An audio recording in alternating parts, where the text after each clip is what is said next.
give somebody the perspective of what it's like to have your own. Yeah. So we're going to give you the perspective of what it's like to have your own, whether it's your own business, your own startup, your own products, your own fulfillment setup, your own major office. And then we're going to give you the perspective of what it's like to team up with somebody else and go through. So I know. Go ahead. I was going to say, so what is it like to have your own? We didn't finish this episode. However, we did start it.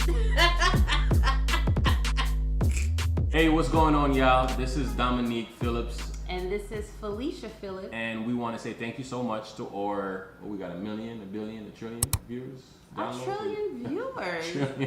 A trillion. Be your own testimony. Try out the importance of building a brand, our brand. Oh, okay. Yeah. Does this have anything to do with having one of our products on TikTok Shop getting shut down? Listen, that's part of it. Okay. That's part of it. Okay. So to give you context behind that, the reason that we went into the entrepreneurship space is because we wanted to be able to be with our children. We wanted to be able to make money from home, and we did not want to have to work a 9 to 5. However, we have done it. I'm actually still doing it. A little background, I was a nurse. He was a manager at Applebee's. And when we met each other, we were both in those fields. And we decided after, I think probably like a year into our relationship. Yeah. About pretty quick, move pretty fast. Yeah. A year into our relationship, we was like, you know something? We want to build something for ourselves. You know, we want to be able to have control of our time. And we wanted to be able to make money from home. And so we went into a brick and mortar business, and we spoke about it in previous episodes, but I wanted to give the context of the fact that we went into entrepreneurship. Yeah. Just like Felicia said, some context. The last episode we did, we spoke about how to make money from home without quitting your job. Right. And we felt like that was very important because a lot of people like what they do, but they still want to do something extra. Second, we felt like people wanted to do something from home, right? So it was kind of how to do it from home in the online space without quitting your job. And today we're going to talk about how to build your personal brand or how to build a brand that you control while you're doing it. Because sometimes when you get started in this area, you're either moving somebody else's product or you're on somebody else's platform, and there's anything that you do or anything that you say can cause your whole business to be shut down. So what we're going to talk about today is, you know, what are some of the things that you can do in case you do get shut down? I'm not saying that you will get shut down, but it does happen. What are some of the plan Bs that you can have, and what are some of the ways that you can protect yourself? And one of the things that we said is you need to build a brand in the process. Right. One thing that we've learned over the years is we've put our feet in network marketing. We've put our feet in brick and mortar business. We put our feet in, what else? Well, the first business online we had was a brick and mortar. Right. And then we went from brick and mortar, which was a health club, to sharing somebody else's office, and then to operating from an online office, and then operating from your house. Right. And one common denominator from having all those experiences was, at least I could talk for myself, we should have been building a personal brand from the beginning. Yeah. Or at least a business brand, whatever, you know, whatever. Yeah. I think one of the biggest things in any business that you also need to pay attention to is, where does your money come from? Where does your money come from? In some areas, yes, you may have access where you control the product, you control the fulfillment, you control the shipping, but somebody is in charge of your payment processor, or somebody else is in charge of your customers coming to your business. Somebody's in charge of you getting discovered. So when you kind of just understand the different parts of just how your business operate, from beginning of the customer acquisition to making that sale and then the maintenance, you see why it's important that you're building a brand all the way through. You're building a brand even with the maintenance of the customer. You're building a brand with the discovery of the customer, and you build a brand with making yourself known, which is the marketing of the thing. Right. So you're building it. Even in network marketing, when people told us no, they wasn't telling the company no. They were saying, I didn't want to sign up with you. Right. Well, I didn't want to sign up with you. There was other, different reasons too. Yeah. But we learned, like, it's important that you have something that you control. It's important that you have something that's yours. However, there are people who go into those spaces and they like the fact that it's okay. I don't want to go through that whole process of being in charge and control of this. I like this lane, and that's fine. However, you know, for us, it was we want to have something that we control, that we own, that's ours. Okay, can we talk about that? I know today's going to be a short episode, but there's a few things I wanted us to touch on. I definitely wanted us to kind of give somebody the perspective of what it's like to have your own. Yeah. So we're going to give you the perspective of what it's like to have your own, whether it's your own business, your own startup, your own products, your own fulfillment setup, your own major office, and then we're going to give you the perspective of what it's like to team up with somebody else and go through. So I know. Go ahead.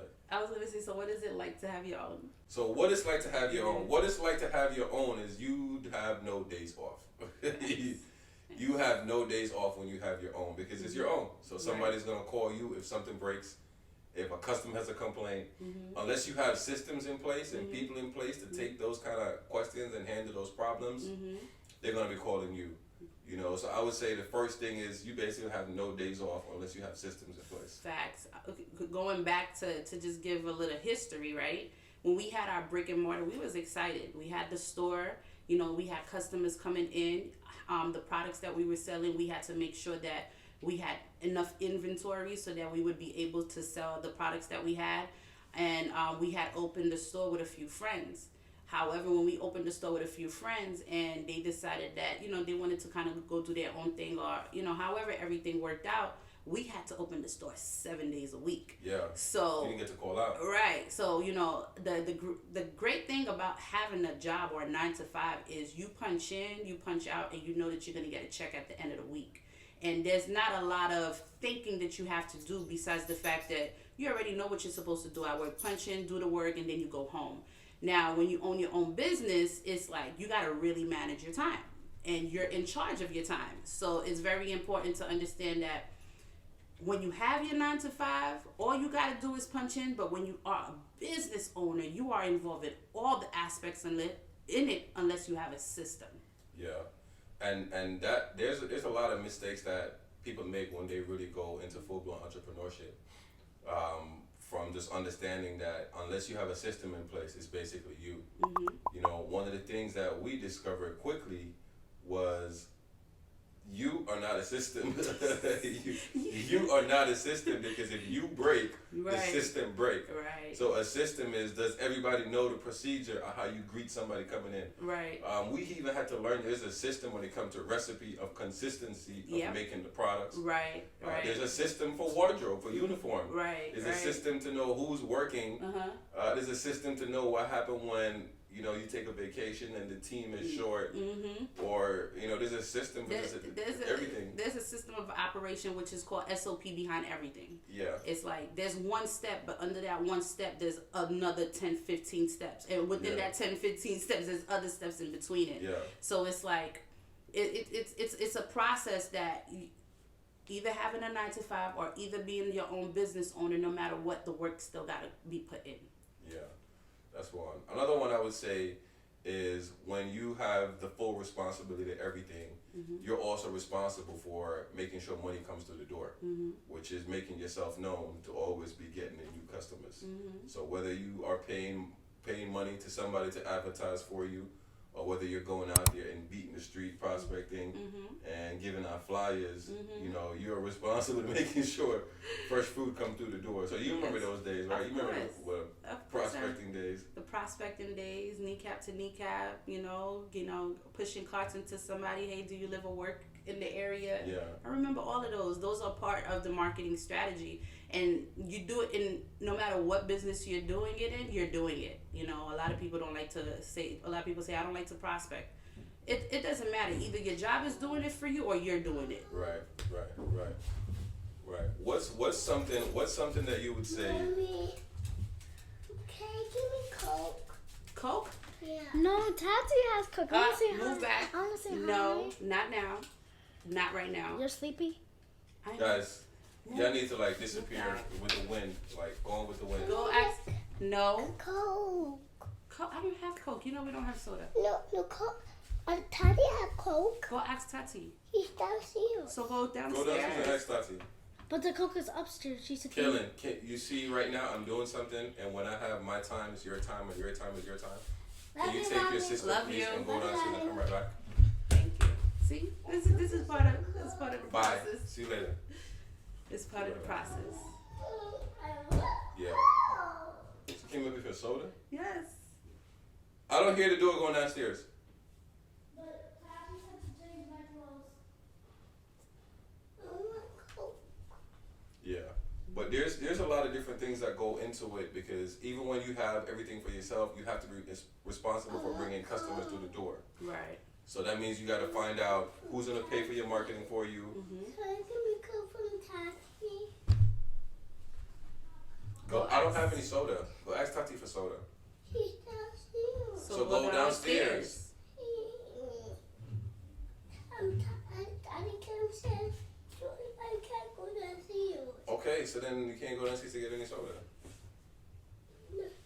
So wait for us to be finished. When we're done, we're gonna give you soda. 10 more minutes.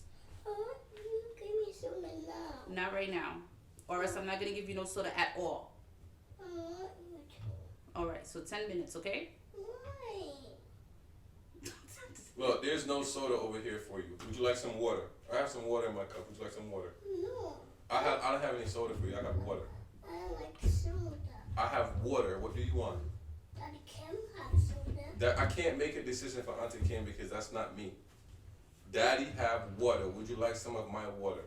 No, How else can I help you? I want soda. I don't have any soda. I have water. Aaliyah, one more time. Go downstairs or wait for 10 minutes. Here, come drink some of my water. Here. She doesn't want water. Go downstairs or wait 10 minutes. Thank you. Where was we at? I forgot. Yeah. This is why recording in the morning is like. I'm not happy. Yeah. So how are we gonna do this episode? Because we didn't even finish this episode and all the kids are up here.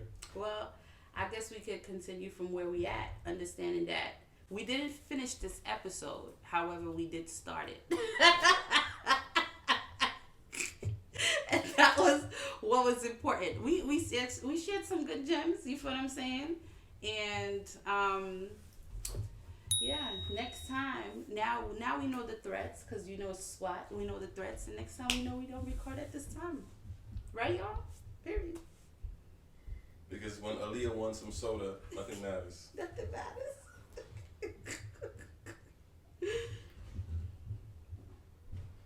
We did good. Yeah.